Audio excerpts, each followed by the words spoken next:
Hi everyone, today I'm going to show you how to use a random function. So in the random function, what we are going to do is, first let's define what is a random. So random gives you a value which is a range between a minimum and the maximum value. So the first parameter or the argument it takes is the minimum value, and then it takes a maximum value in that as a parameter. Now after getting that random value, now let's use this random value and see what we can do with it. So let's say that we make an ellipse and we have to give it some values. So let's make this ellipse work through the variable. So let's say make a variable of x, because x-axis we need, and we make a variable of y, and let's say the variable of x is, for example, right now we are not giving any value, we are going to initiate this in the drop.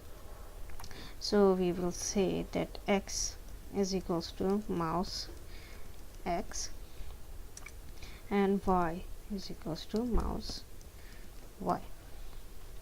So now after doing this, we are going to say that give the value of x, give the value of y, which is equals to mouse x and mouse y, and we will say that the hardcode value for the width and the height of the ellipse is 50 and 50. Right, now after doing that, we are going to say that we are going to give it a fill, which will give it a color, and in the color, what we are going to say, color takes RGB values or monochrome values or hardcode color name in it. So right now what we are going to do, that we put in it one random, and in that one random, which will give it a monochrome color, we will give it a minimum color value which is 0 and maximum color value which is 255. And now when we run the program and we will move it, or you can see there is a flicker you can see in the ellipse. So how can we make the flicker go away and see whether the circle is really changing the color or not? So I'm going to take this background and put it in the setup. So our background keeps appearing, but it doesn't affect the ellipse, and you can see the smudges is making and the trail it's going to make. So now you can see the trail of colors, which is from black to gray and then gray to white. You can see these are the monochrome colors. You can see in the same way, if I want to make it into an RGB value, so the first value is already given, which is the random value we have given. Now if I copy this and I say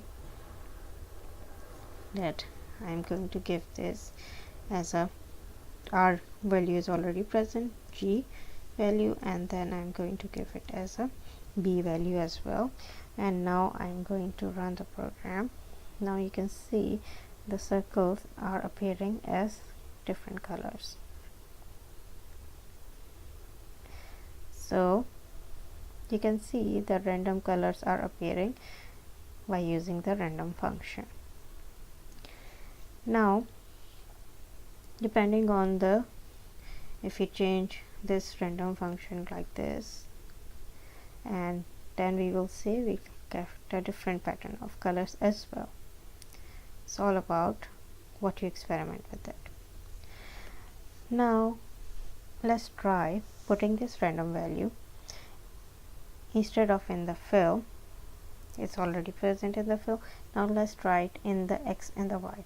So let's try it one more using it.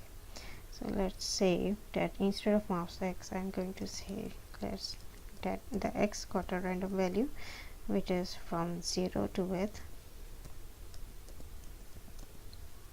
And now when I run the program, now you can see wherever I'm up and down, because mouse Y is working, so in the X you can see the circles are appearing and they are of different colors at random positions.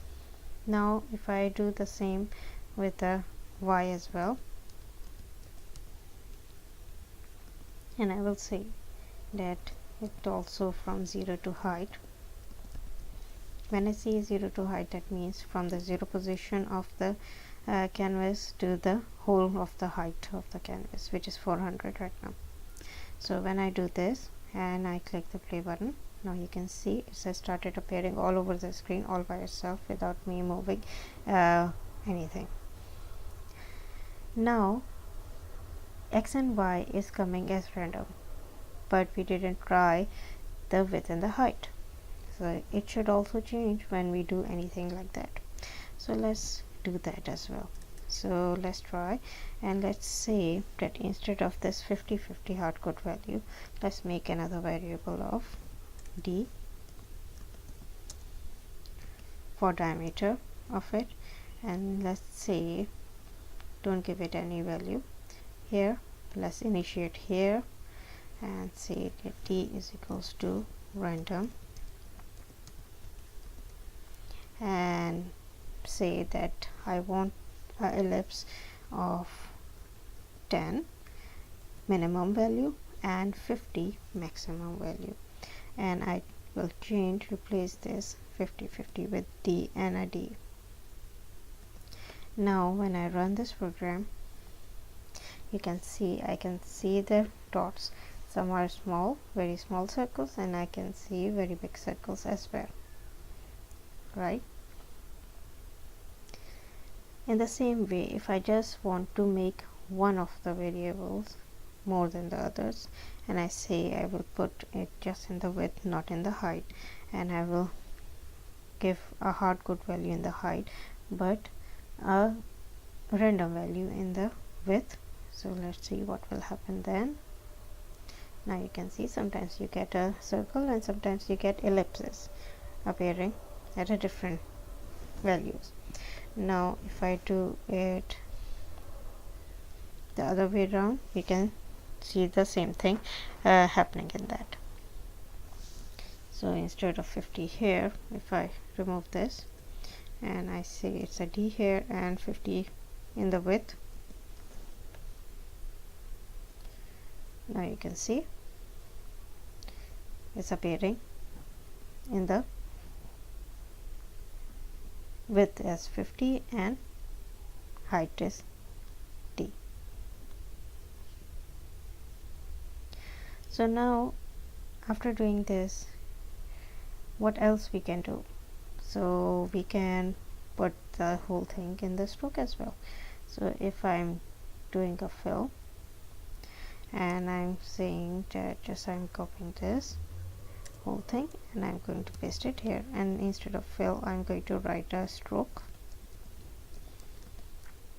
and I want to say that my stroke should have these colors, but it should be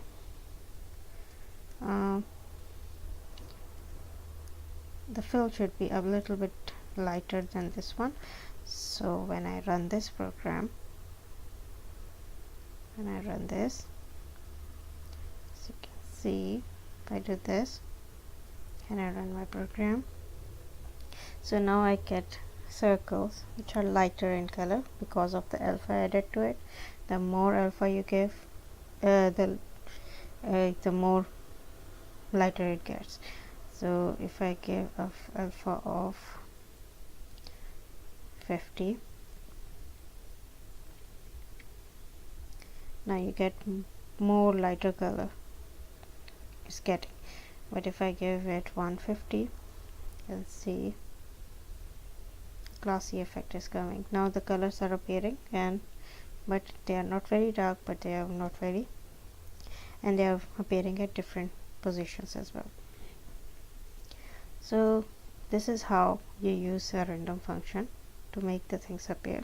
You can use it in rect as well. So you just need to change the rect and you make it appear, and you can see the rectangles are appearing.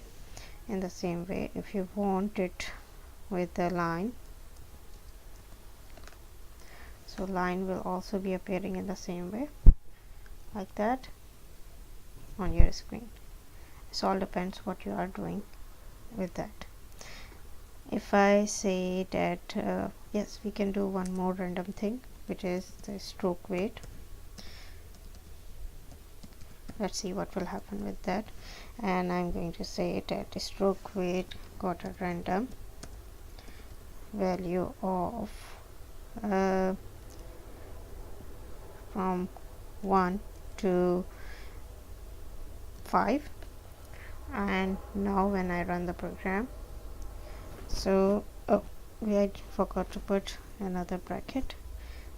One is randoms bracket, the other is, now you can see that some of them are of thicker lines and some are really thin lines. You can see in the rect, if I turn it back to rect and I do that, so you can see some are lighter and some are darker color. You can make in that. So this is how you make use of your random function. Thank you. Bye.